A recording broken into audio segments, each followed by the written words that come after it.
subscribers, ito po si Madro Magkipinto. Ito po kami kay Darang Bining sa kanyang walking exercise. Mapapansin po natin yung kanyang a little improvement, such as yung walking niya, medyo na-develop ng konti. Lumakas na po yung kanyang lower limb. Ayan. Sa tulong ng pamilya. So, siya po ngayon ay nakakalakad ng paunti-unti.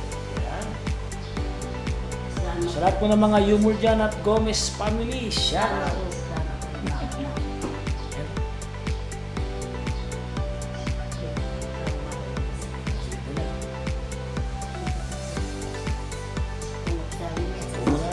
Mura siya.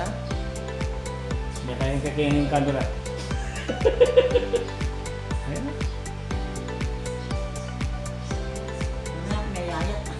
May sexy ka to?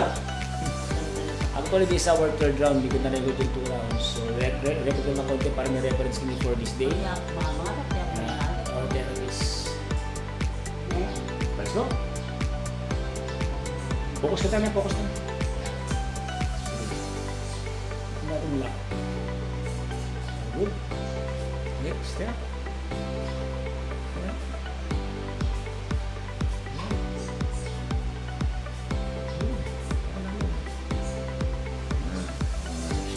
Inawa ko pa yung cellphone ko, mga subscribers, nakakata niyo.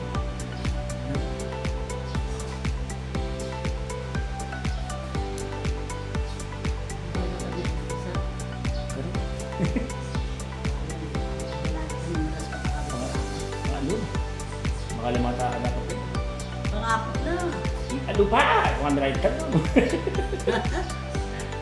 pang-apat. Sakto ba ka niya yan? So, this is a good improvement. Siya po ay 82 years old. Dito po kami sa Malolos. Malolos, Bicol, no? Mabalacat, Pampanga. Yun, no? Yun yung anak na maputi, maganda. Yung mukha ko kaya diyan ako. Ayan, linabas siya magluto yan. Ayan, so yun po. Hawak ako niyo ganyan. Muna ako dapat.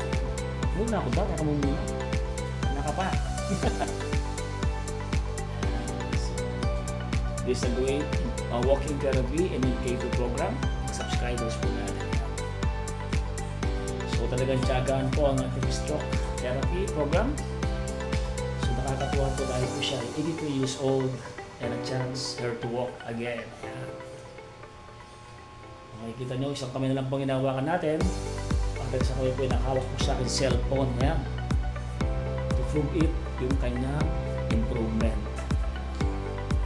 So marami po siya hindi kinakain yun. Mama, kang bawal na eh. Alina na eh. Marami po siya hindi kinakain na bawal ngayon. Kaya malakas na po siya.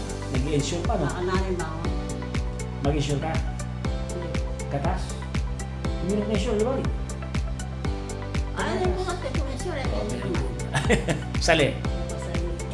Marami sumawa. May sasama. So yun po siya, napakalakas na po ng kanyang paglalakad. Ayan. Nakaralo na eh.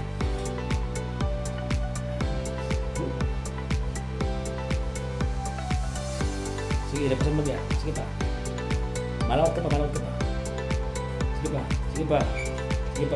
Wala na. Oh, sige. Matulog na. Tuloy na nga. Ayan.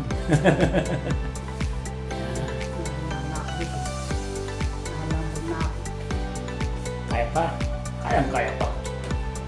Lalo ka niya na, ano pa? Nakaluta na. Pang-apat na yan. Parang ka nga yun ng pang-apat. Wow.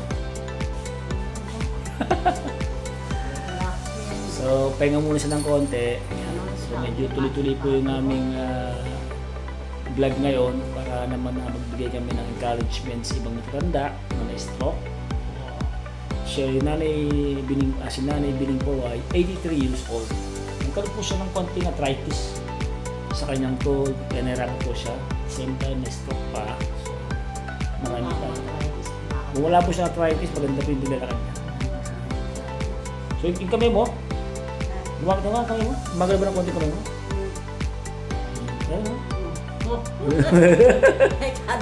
Ayun yung kamay niya po. Konting dalaw sa kamay.